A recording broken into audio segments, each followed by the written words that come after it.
Buenos días, es un gusto acompañarlos el día de hoy y el tema que comparto precisamente es cuando hablamos de acompañar a una persona cuando está pasando por una crisis o una situación de enfermedad.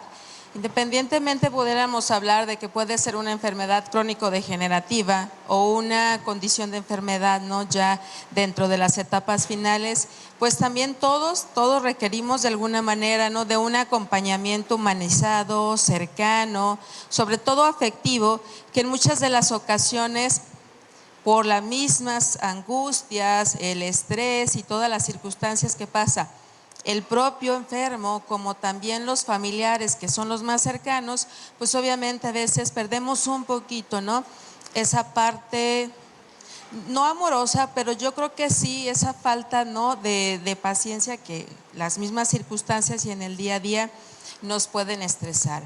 Pero vamos a ver precisamente el día de hoy cómo es que nosotros, a partir de una situación de enfermedad, ya sea propia o de algún familiar, podemos llegar a esta reconstrucción. Creo que hablamos de que dentro de nuestro día a día, pues siempre nos vamos de alguna manera, ¿no?, construyendo de acuerdo también a las adversidades o circunstancias difíciles que se nos presentan dentro de nuestra vida. Entonces, vamos a ver cómo es que ayudamos a la persona en esta reconstrucción. No solamente es que camine ella sola, yo estoy acompañándola, ¿no? Y creo que eso hace diferencia en el momento de experimentar un proceso de enfermedad. Dice aquí, ¿no?, que la enfermedad no solamente nos evocamos obviamente a la parte biológica, a la parte corpórea, que es la que pues de alguna manera está ya padeciendo una situación de enfermedad. Hablamos también que llega y rompe, ¿no?, esta biografía de nosotros, nos hablamos, ¿no?, como esta historia que nosotros tenemos y que vamos de alguna manera tejiendo durante toda nuestra existencia. Cuando llega precisamente la enfermedad y nos impacta, ¿cómo es que nosotros de alguna manera, ¿no?, nos mueve? Les digo, no solamente en lo físico, que sí, claro, hay una situación específica, pero ¿qué sucede, ¿no?, cuando a nivel emocional, a nivel cognitivo, viene y todo nos cambia? Ya no soy la misma persona en el sentido de cómo venía yo viviendo, qué es lo que tuve que parar, qué es lo que tengo que cambiar para adaptarme ahora a esta nueva circunstancia, ¿no?, en mi condición de enfermedad. Entonces, de ahí es donde nosotros nos vamos a enfocar un poquito, qué es lo que ahora va a demandar a la persona que está pasando por una situación de enfermedad este cambio, ¿no?, desde su manera de percibirse, es decir, esta imagen que es la primera que cambia por la misma condición de enfermedad. Después, ¿no?, cómo se va a interrumpir, ¿no?, sus relaciones interpersonales, que de alguna manera, ya sea por temor, ya sea por desconocimiento, las personas a veces también, ¿no?, se van alejando del propio enfermo. Entonces, para él son muchos cambios, son muchas pérdidas significativas. No solamente es la pérdida de la salud, que claro, hablamos que es como la que es la principal, la primordial, porque está hacia arriba. Pero de ahí, ¿cómo vamos a ir nosotros observando que esto se va de alguna manera pérdida tras pérdida tras pérdida? Entonces, ¿cómo la persona dentro de su ser, dentro de estas características personales, pues llega a una afectación? Entonces, es importante ver cómo vamos a ir reconstruyendo o ayudando a reconstruir a esa persona. Ahora vamos a ver un poquito, pues, ¿qué es el acompañamiento? De alguna otra manera, nosotros hemos acompañado a alguna persona, ya sea por una condición de enfermedad o cualquier otra circunstancia, y sabemos también el significado que tiene acompañar. Acompañar no es dirigir, no es decirle, mira, tienes que hacer esto. Acompañar es precisamente darle su espacio, su tiempo, pero estoy ahí presente. Esa presencialidad es la que nosotros más aportamos a la persona, ¿no? Por eso decimos acompañar. A veces es difícil ser un acompañante. ¿Por qué? Porque queremos también decir que haga y cómo lo haga. Y luego resulta que no tomamos en cuenta su pensamiento, su sentir y todo lo que conlleva para él precisamente este cambio de enfermedad. Veamos entonces dos elementos importantes. Hablamos de una presencia ética. ¿Por qué hablamos de esta presencia ética? Hablamos es que no es solamente estar, porque yo puedo estar aquí pero ¿qué tanto te estoy aportando? Si solamente estoy aquí parada y no hago de alguna manera una acción o una conducta que te aporte a ti. Por eso cuando hablamos precisamente de estar, es estar para el otro. Y quizás a través de una buena escucha, a través de simplemente estar aquí a un lado, a veces sin decir una palabra, no necesito hacer algo más. Mi actuar es mi presencialidad y que él sienta ese acompañamiento. Entonces, nosotros es estar para el otro en una relación, ¿no?, que es en esta parte transpersonal, pero siempre darnos de dignidad a la persona, porque también él está viviendo una situación, ¿no?, bastante difícil dentro de su condición de vida. Entonces lo que buscamos efectivamente es el que sienta que realmente estoy a él y para él. Y otro elemento importante es ver que el cuidado es de manera integral. Muchas de las ocasiones cuando acompañamos nos enfocamos, claro, desde nuestra perspectiva, que es de alguna manera lo más esencial, es que cuente con los medicamentos necesarios y todo para que su tratamiento a nivel físico lo mantenga estable. Pero recuerden que como seres humanos tenemos precisamente esta condición, no solamente somos cuerpo, somos mente, somos también emociones y somos también este espíritu. Entonces, ¿cómo abonamos nosotros en este cuidado, ¿no?, de alguna manera integral, completo, para que la persona precisamente se sienta realmente acompañado? Y estas son las características o los elementos que no debemos olvidar de alguna manera en el proceso del acompañamiento.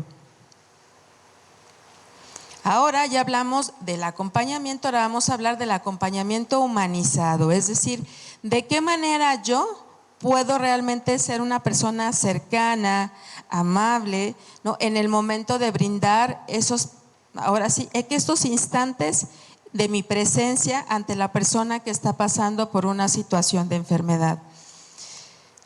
Siempre vamos a tomar en cuenta que esos acompañamientos son centrados en la persona, es decir, voy a estar junto con ella, enfocada en ella, en sus necesidades, en lo que ella requiere, no de mi perspectiva, porque si yo lo veo desde mi perspectiva, desde mi análisis de su condición de enfermedad, es muy difícil. Lo que a mí me corresponde es entenderla desde cómo ella se está visualizando, cómo ella se está sintiendo. Y a veces nos olvidamos realmente en ese punto que es el más importante, acercarme a la persona y entenderla cómo ella se está sintiendo. Decimos, pues sí, sabemos que te sientes muy agobiada, sabemos que te sientes cansado, tu tratamiento es muy complejo. Pues sí, pero ¿realmente sabes cómo se siente?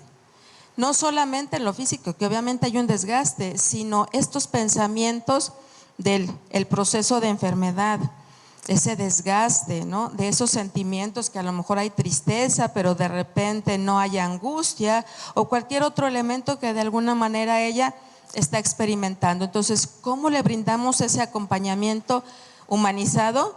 Pues precisamente así, centrado en la persona. Ese es el mayor aporte que nosotros podemos hacer, ¿no?, cuando nos centramos precisamente en ella y lo que buscamos es darle la dignidad que requiere como persona, ser unas personas empáticas, aprender a escuchar de una manera activa. A veces es complejo decir que realmente escuchamos, porque a veces estamos acostumbrados solamente a oír. Pero escuchar requiere también de estar yo en mi 100% para realmente escuchar qué es lo que está sintiendo la persona, qué es lo que realmente la persona necesita de mí. No de mis perspectivas, sino desde esta parte empática que me da la oportunidad de ponerme en ese lugar donde ella se encuentra. Y a veces dejarnos a un ladito a nosotros es precisamente uno de los pasos, ¿no?, que más, de alguna manera, más difícil se nos hace, porque es dejar un poquito mi manera de pensar para realmente entenderla desde su característica. Entonces es uno de los elementos que no debemos de perder de vista. La enfermedad como experiencia ya de por sí es una experiencia no grata, porque el simple de hecho cuando yo ya tengo una situación, no sé, un dolor o algo que de alguna manera me está llevando a una inestabilidad física, pues ya como que también es cansado, me angustia y que normalmente ya cuando nosotros asistimos al médico ya asistimos con algo de temor. Es que ¿qué me va a decir? Y si no estoy bien, y entonces ¿qué sucede si pasa alguna otra situación? Entonces ¿qué va a pasar conmigo? Entonces desde ahí vamos a ver cómo la enfermedad va a tomar precisamente ese rol dentro de mi propia existencia o de la existencia precisamente de la persona. Es una nueva condición, yo le llamo precisamente esta nueva condición de vida. Su condición de vida requiere de un seguimiento, de un tratamiento, pero no solamente un tratamiento a nivel médico que se le debe de dar, claro, pero también un seguimiento a nivel espiritual, un seguimiento a nivel emocional, ¿no? Y algo bien importante, ¿cuál es la forma como la persona está llevando estas relaciones interpersonales? Que es una de las bases para crear estas redes de apoyo que son las que le van a ayudar y le van a aportar para toda su vivencia dentro del proceso de la enfermedad. Y a veces se rompen por alguna otra razón y entonces la persona puede llegar a sentirse sola, a sentirse abandonada en ese proceso. Por eso es vital que nosotros, ¿no?, lleguemos a comprender cómo es experimentar una enfermedad solo o sentirme solo. ¿Qué es lo que yo puedo aportar para yo precisamente caminar junto a él? Porque eso es el acompañamiento, caminar junto a la persona y que no se sienta abandonado, por el contrario, que tenga donde sostenerse. Yo soy ese sostén, sin poner ningún juicio, ningún elemento que lleve precisamente a que la persona todavía se sienta mucho más angustiada. Entonces, esta enfermedad no solo entonces va a afectar a la parte corporal, sino también va a impactar las emociones, las relaciones y los proyectos y percepción que tiene de sí mismo. Si la enfermedad impacta a un joven de unos 25, 30 años, cuando él está empezando apenas su proyecto, apenas está terminando su universidad, quizás está iniciando una situación laboral, llega y impacta, ¿cómo es que va a cambiar él su sentido de vida ahora? Si él ya tenía planeado, ¿no? Ahora va a tener que cambiar, va a tener que cambiar su percepción, estas características que de alguna manera ya no son las mismas con las que él, ¿no?, de alguna otra forma había planeado anteriormente. Entonces, vamos a ver de qué manera esta experiencia, ¿no?, lo va a llevar a cambiar o a adaptarse o, un punto más importante, aceptar esta nueva condición de enfermedad. Que a veces aceptar, ese es el paso mucho más complejo, porque aceptar requiere muchos otros elementos, ¿no?, del ya no soy la misma persona, tengo una condición diferente. ¿Qué va a pasar conmigo y cómo me voy a mover, ¿no? Estas son algunas de las características que debemos de tomar en cuenta. Ya se pasó ahí, ok.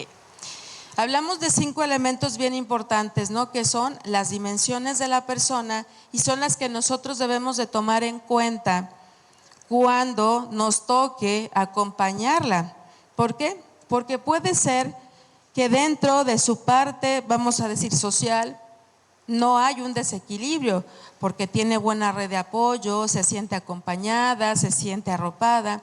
Sin embargo, quizás su área espiritual, que es el sentido de vida, el encontrar qué quiere hacer, cómo lo va a hacer, pues de alguna manera sí está en una inestabilidad. Entonces, tenemos que observar en cuál de estas áreas es donde más requiere ese aporte. Quizás dentro de la parte emocional o quizás esta forma en que está de alguna manera desarrollando estos pensamientos a partir de la enfermedad es lo que le afecta. Solemos de alguna manera, ¿no?, sobrepensar en ese sentido de qué va a pasar y si no funciona mi tratamiento y si entonces voy a empeorar mi condición de salud. Imagínense estar, ¿no?, con todos estos pensamientos que desbordan y que angustian más a la persona y que no tiene ese manejo. Entonces, desde ahí podríamos nosotros acompañar para que la persona se sienta validada, pueda expresar precisamente esos pensamientos que son muy angustiantes y que a veces son difíciles de manejar. Entonces, ahí nosotros precisamente podríamos dar ese aporte, ¿no?, cuando nosotros estemos de alguna manera observando estas dimensiones de la persona que debemos de tomar en cuenta, ¿no?, que son importantes. No debemos olvidar que no solamente somos parte corpórea, Somos también una parte emocional, una parte cognitiva, una parte de nuestras relaciones interpersonales que forman nuestra red, y como seres sociales que somos por excelencia, pues requerimos de tener esas personas que nos acompañen, ¿no? Entonces, estas son algunas de las características que debemos de tomar en cuenta, ¿no?, dentro de estas dimensiones de la persona humana. Tomé en cuenta precisamente este autor porque nos habla de dos elementos bien importantes de cómo es que nosotros podemos percibir ese sentido de la vida, de la enfermedad y la visión, ¿no?, que nosotros podemos identificar en la persona y cómo nosotros podemos brindarle un mejor acompañamiento. La enfermedad, ¿cómo nosotros podemos vislumbrar o percibir precisamente la enfermedad? Es la visión técnica y biológica del médico, que es la que de alguna manera le corresponde qué tratamiento, qué pronóstico, cómo va avanzando, si realmente es funcionable o si hay alguna otra condición que de alguna manera le va a afectar dentro de su condición física. Pero también hablamos de un padecimiento. ¿Cuál es el padecimiento? El padecimiento ya va más enfocado a esta experiencia subjetiva que tenemos nosotros, es decir, la persona como paciente, cómo es que está experimentando ese proceso de enfermedad y cómo esto va a afectar a su entorno. Y acuérdense que no podemos decir que la experiencia de enfermedad es peor la mía que la de otra persona. ¿Por qué? Porque todo es subjetivo. Nosotros le ponemos precisamente, ¿no?, de alguna manera esta porción del cómo es que yo me siento con esta situación de la enfermedad. Entonces nosotros, a partir de ello, es como nosotros denotamos esta parte de la subjetividad que yo experimento con un proceso de enfermedad. Habrá quien desde su subjetividad se sienta, ¿no?, a lo mejor muy enojado por la misma condición que está experimentando. Habrá quien lo viva desde una situación más de melancolía, de añoranza por lo que ha perdido, o habrá quien, ¿no?, se mueva dentro de la angustia. Y no es que esté mal, es la manera como nosotros nos adoptamos o nos adaptamos a estas nuevas condiciones. Por eso siempre debemos de tomar en cuenta, ¿no?, que el sentido va dentro de la percepción médica de cómo vas avanzando, pero también de la parte subjetiva que tiene el paciente, y es la forma como va a estar viviendo precisamente esa condición de enfermedad, y que es la que nosotros también debemos de tomar en cuenta y que a veces se olvida. Entonces, para llevar precisamente este acompañamiento debemos de tomar en cuenta estos dos elementos, tanto la enfermedad y el padecimiento, porque al final son un puente que nos lleva a ayudar a la persona desde una mejor, ¿no?, opción, porque estamos centrándonos en ella, en su subjetividad, en el cómo la expresa, en el cómo la vivencia. Entonces, desde ahí no son de dos elementos que debemos de tomar en cuenta. Si a mí me toca primero vivir una enfermedad, que a veces es difícil que nosotros tengamos más claro porque estamos sumergidos en el proceso de la enfermedad. Sin embargo, quizás me da la oportunidad de tener otro enfoque. Y si soy un acompañante, sé que a veces es complejo ser una persona acompañante. ¿Por qué? Porque a veces nos sentimos rebasados. ¿Y qué hago entonces ahora si ya estoy rebasada, ¿no? Es tomar en cuenta, ¿no?, claro, cómo me siento yo, pero también observar qué pasa con la persona. Si yo estuviera en su lugar, ¿cómo estaría?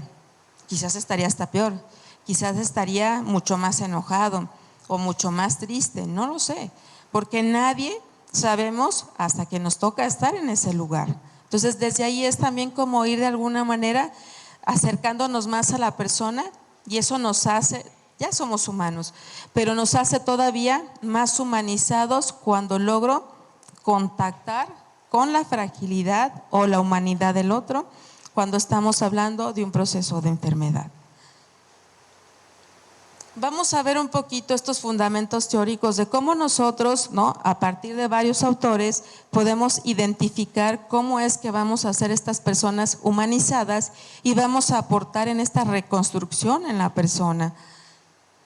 Vamos a ver un poquito esta teoría que es de Jan Watson, que nos habla de la teoría del cuidado humano, es decir, de qué manera nosotros podemos aportar a la persona en su cuidado, pero desde una manera amorosa, ¿no?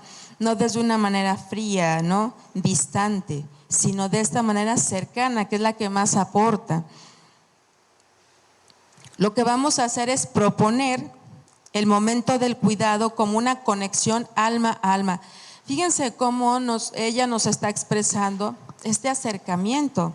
Cuando hablamos de alma a alma es esta parte de fragilidad, de humanidad, ¿no? En el que nosotros podemos tener ese más acercamiento, es decir, mirar a los ojos a la persona y verla, ¿no? ¿Cómo está? O quizás en ese momento está en este momento muy decaída. ¿Qué pasa cuando yo logro sintonizar con su alma y con su dolor? ¿Cómo sería ese acompañamiento? ¿Cómo sería esa mirada? Yo creo que esa mirada de ternura, de afectividad, sin que yo se la diga, simplemente a través de esa mirada en donde la persona realmente pueda sentirse, ¿no?, acompañada. Es el cuidado, es el núcleo de las profesiones de la salud, que bueno, deberíamos de tener como este punto de humanización, realmente ver qué es lo que pasa con la persona, ser una persona cercana y no olvidarme que no es solamente una situación de enfermedad, es una persona y cómo yo veo a esa persona, cómo la aporto a partir también de mi propia profesión y como una persona también que en algún momento puede pasar, no es que esté exenta, en algún momento me puede, ¿no?, de alguna manera pasar que esté en su lugar y cómo me gustaría que a mí en ese proceso que yo esté viviendo de enfermedad me pudieran acompañar. Vamos a ver dos elementos bien importantes que ella habla de cultivar la sensibilidad hacia uno mismo y hacia los demás. Si yo quiero ser una persona cercana y humanizada, obviamente tengo que aprender a verme a mí misma, en mi propia fragilidad, cómo me abrazo, cómo de alguna manera también yo me cuido y me apapacho para entonces poderlo hacer con el otro, porque entonces no puedo ser una persona incongruente y decir que con el otro sí puedo hacerlo, pero conmigo estoy en una parte descuidada. Entonces es bien importante hablar de un equilibrio, de cultivar en mí este cuidado, esta concientización de lo que soy, para que también nosotros hablemos un poquito de lo importante que es este cuidado. Y otro elemento es desarrollar una relación de ayuda y de confianza. Si nosotros creamos este ambiente, la persona va a poder expresarse mucho más fácilmente, nos va de alguna manera, ¿no?, a sentirse que si hay una necesidad, ella nos puede decir, sin necesidad de que yo esté todo el tiempo diciéndole, necesitas algo, quieres que haga algo por ti, sino la misma persona cuando desarrollamos, ¿no?, este ambiente de acogida, de buena escucha, la persona puede llegar a explayarse y entonces caminamos más fácilmente. Entonces, ella nos habla precisamente de 10 elementos. Son varios elementos los que nos habla, ¿no?, en esta relación del momento del cuidado, que tiene que ver, ella las llama como caricias. Obviamente veamos cómo es esa caricia a través de una mirada. ¿Cómo podemos acariciar a la persona a través de una mirada, a través de brindarle, ¿no?, esa escucha? Son caricias muy positivas pero muy finas y que a veces no las logramos hacer, pero que es la que más aporta a la persona cuando queremos lograrla, a que ella vuelva a esta reconstrucción a partir de su nueva condición de enfermedad. También lo que buscamos es una promoción de sentimientos positivos y negativos. Bueno, los sentimientos o los pensamientos, en este sentido sabemos que no hay como esta condición de decir que son de esto en estas dos áreas. Las llamamos así porque normalmente hay personas que tienden, ¿no?, a decir que el enojo, la tristeza, el temor, la angustia, pues son sentimientos de alguna manera negativos. No los son negativos, pero los asumimos así porque son desagradables y a veces no nos gusta. Cuando hablamos de alegría o de la satisfacción, entonces eso sí me agrada.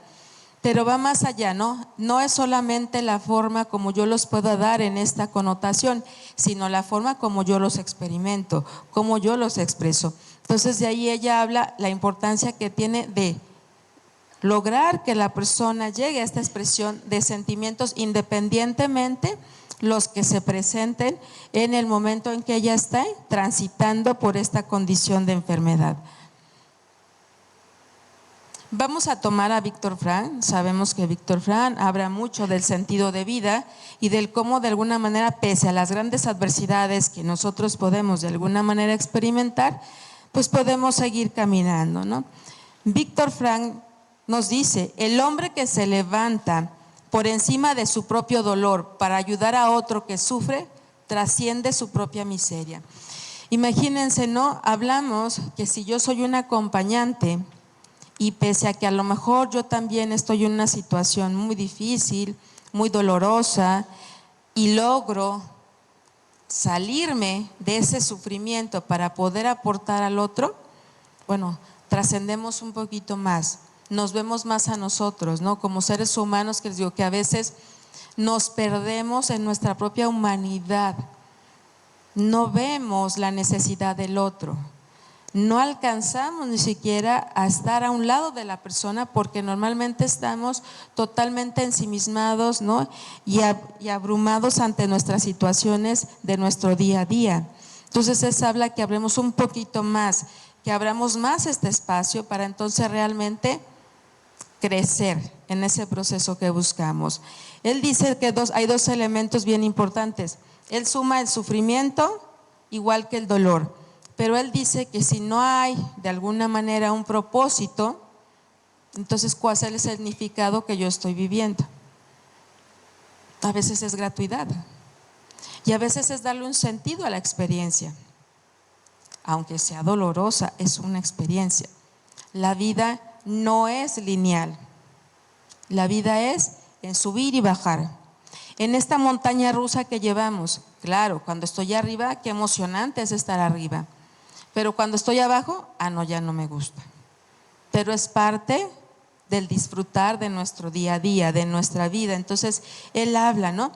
Este sufrimiento y este dolor sin sentido o sin significado, pues realmente no tiene ninguna labor o ningún proceso de crecimiento dentro de nuestra propia vida. ¿Qué dice Carl Rogers? Carl Rogers nos habla mucho de que nos centremos en la persona, en sus necesidades y lograr potencializar, ¿no?, todas las habilidades y capacidades con las que la persona cuenta para que logre, ¿no?, llegar a este proceso de crecimiento independientemente de las circunstancias que en este momento esté experimentando. La empatía, la congruencia y esta aceptación incondicional positiva que nosotros logramos precisamente, ¿no?, aportar en la persona, va a lograr crear un espacio seguro para la expresión emocional y entonces la persona va a empezar a crecer, va a empezar a sentirse acompañada y entonces su actitud, sus conductas, sus pensamientos van a cambiar. ¿Por qué? Porque se siente acompañada. A todos nos gusta que nos acompañen, sí, a veces que no opinen, ciertamente. Sin embargo, el hecho de que ya estés conmigo, eso a mí me da un aporte y eso es lo que debemos de tomar en cuenta siempre cuando estemos llevando una situación, un acompañamiento. ¿Cómo humanizamos la salud? ¿No? Implica, el punto más importante, reconocer al paciente como persona única, promoviendo siempre su respeto, su comunicación digna y participación activa en sus decisiones. Soy un acompañante, los acompañantes no decidimos. Lo que hacemos los acompañantes, ¿qué es? Simplemente clarificar ciertos puntos, ciertas situaciones que quizás la propia persona en ese momento no las está visualizando y esa es mi labor. Al final, él va a decidir qué quiere hacer, pero yo estoy en ese proceso de acompañamiento y clarificación en estas formas de experimentar, ¿no?, la enfermedad. Vamos a ver un poquito la diferencia entre curar y sanar. Vamos a ver en 4 dimensiones importantes. Cuando hablamos del enfoque, vemos que curar es desde la parte física, la parte, ¿no?, de alguna manera más corpórea. ¿Qué necesitamos a nivel biológico para llegar a una situación, un proceso de curación? Pero ¿cómo ayudamos a la persona más, ¿no?, en esta forma emocional? Pues cuando hablamos de sanar.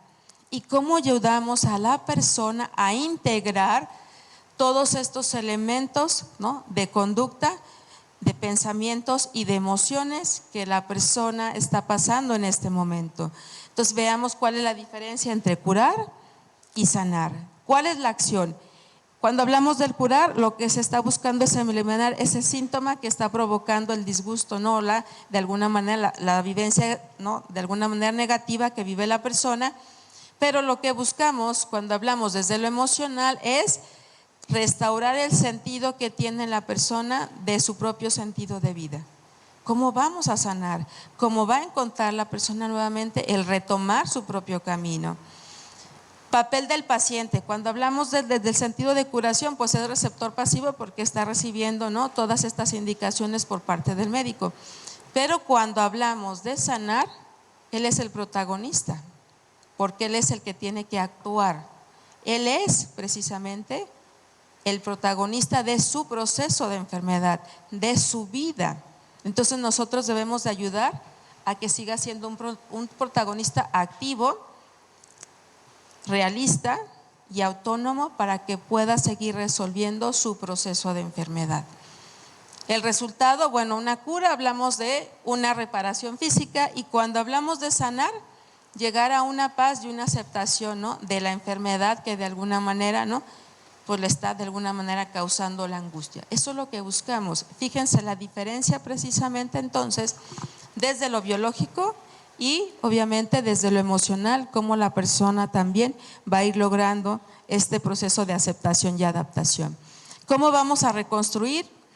Bueno, lo primero que vamos a buscar es cómo la persona va a resignificar esta experiencia de vida y entonces cómo va a reconstruir. Es decir, la enfermedad no solamente es la adversidad, no solamente es todo lo malo que me está sucediendo. ¿Qué es lo que te está aportando? A ver, quizás dices, pero ¿cómo le dices que te aporta? Sí, ciertamente. Cuando tú llegas y cuestionas a una persona que está pasando por una condición de enfermedad y te dices, ¿qué te ha dejado de aprendizaje, no, la enfermedad? Y así como que, ¿cómo? ¿Me dices que qué me dejó? Si es algo complejo. No. Quien es más consciente te dice, soy mejor persona. He aprendido a acercarme más a mi familia, he aprendido más a cuidarme, a conocerme. Es decir, si hubo una reconstrucción, hay nuevos vínculos, hay un nuevo sentido de vida. ¿Por qué? Porque hay un aprendizaje de la propia persona en una condición diferente de adversidad. Y claro que va a seguir creciendo. Nada más es cómo va a experimentar esa condición de enfermedad. ¿Cuáles son los factores precisamente que favorecen esta reconstrucción? Primero, redes de apoyo, que son el gran soporte cuando hablamos de un proceso de enfermedad. Escucha y acompañamiento, que a todos nos gusta que nos escuchen y que continúen con nosotros caminando. La espiritualidad como sentido e integración de todas las dimensiones cuando hablamos de trascendencia y hacia el punto donde quiero llegar. La esperanza, que de alguna manera siempre debe de estar presente. Claro, hay situaciones que parece que se pierde, pero siempre es tratar de buscar esta esperanza independientemente de las circunstancias que quizás en este momento de alguna manera me impiden verlo con claridad. La participación activa en el tratamiento, bueno, eres el paciente, bueno, hazte responsable de, que de alguna manera a veces nos olvidamos como familiares y queremos hacerle todo al paciente, pero no saben el daño que me hago yo como familiar y al que le hago como al paciente. ¿Por qué? Porque entonces el paciente se va a hacer dependiente de mí y el día que no esté, ¿quién le da el medicamento? ¿Quién le dice qué tiene que comer? Al paciente. ¿Quién no le gusta que lo chiquen? Mientras me den las cosas, yo soy feliz. Por eso es importante hablar de una responsabilidad compartida, es decir, pero a él le toca la mayor parte, es el responsable. Vamos a hablar un poquito de estas fases del acompañamiento, que lo dividí en estas 4 partes. La primera es la crisis, que es la que impacta cuando llega el diagnóstico y el pronóstico de la enfermedad. Después, cuando vamos a hablar un poquito ya de la elaboración del duelo también por la misma condición de enfermedad, que es la aceptación de la nueva realidad, y luego vamos a esta búsqueda de qué voy a hacer ahora, ¿no? Voy a nuevamente a buscar y identificar cuáles son mis nuevos valores y metas dentro de esta nueva condición de enfermedad y cómo voy a integrar la enfermedad ahora a esta nueva historia, porque es una nueva historia. Ahora estoy en una condición diferente. Sigo siendo yo, pero en una condición diferente. Entonces, también, ¿no?, la historia cambia. La importancia que tiene entonces escuchar, ¿no? Escuchar implica presencia, validación emocional y apertura para comprender el significado que la persona atribuye a su experiencia.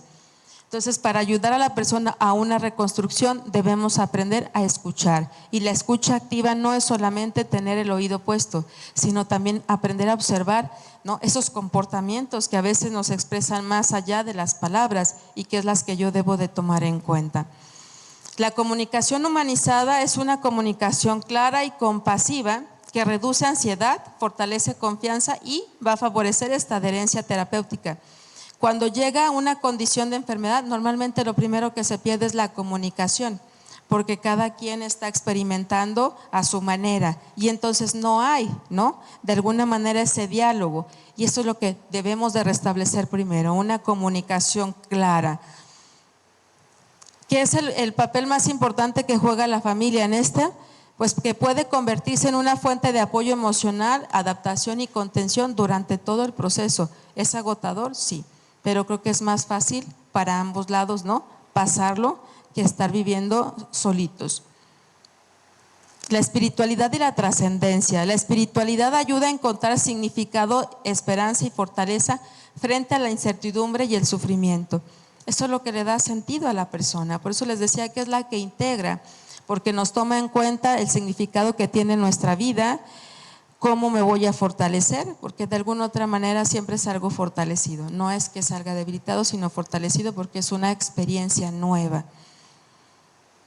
El acompañamiento interdisciplinario, pues bueno, todos los elementos que van a tener en juego dentro de una condición de enfermedad, desde el médico, desde el psicólogo, si es necesario un psiquiatra, el trabajador social, enfermería, es decir, todos los elementos que entran con ellos para llevar, ¿no?, un mejor tratamiento y procedimiento. Los pilares de la humanización son tres bien importantes. El primero, comunicación asertiva. ¿Cómo vamos a ser nosotros realmente, ¿no?, personas asertivas en nuestra comunicación? Siempre ver la dignidad de la persona, no perderla de vista. Y la participación de la familia son elementos vitales para poder transitar estas condiciones de enfermedad de una mejor manera. En la resiliencia vamos a tomar dos elementos importantes que cómo va a ayudar a la persona a renacer. El primero, la resiliencia no es un valor al estado anterior, sino transformarse a partir de esa adversidad. Es decir, cómo la persona cambia y se adapta a esta nueva condición independientemente, ¿no?, de las circunstancias que experimente en el momento, y el acompañante va a facilitar que precisamente este transitar sea de una manera más bella a partir de que exista una cicatriz, pero la vas a ver desde una manera más bonita, más tierna, más afectiva, y no solamente es que tengo esta cicatriz que no me gusta, pero si la ves desde una manera mucho más amorosa, la vas a abrazar y vas a caminar con ella, que eso es lo que hacemos con el proceso de la enfermedad. ¿Cuáles son estas estrategias para promover la humanización? Capacitación en la empatía, parte importante. La empatía no es una condición innata, es una habilidad que debo de practicar de manera continua. Espacios de escucha que nos debemos de dar, que eso es parte importante. Atención centrada en la persona, que es lo que yo les comentaba. Cuidado emocional del personal de salud. Y termino con esta pequeña frase, que creo que nosotros debemos de ser esos faros que brindan luz a la persona que pasa por una condición compleja de enfermedad. El arte de acompañar es el arte de recordar al otro su propia luz. Acompañar es un acto de amor profesional que valida la vida en todas sus formas, incluso en la vulnerabilidad de la enfermedad. Entonces, seamos faros de luz para que el faro de la persona que en este momento está prendiendo y apagando continúe precisamente iluminando su vida y la vida de las personas que están a su alrededor. Entonces, aprendamos a ser esos faros. ¿Bien? Muchas gracias.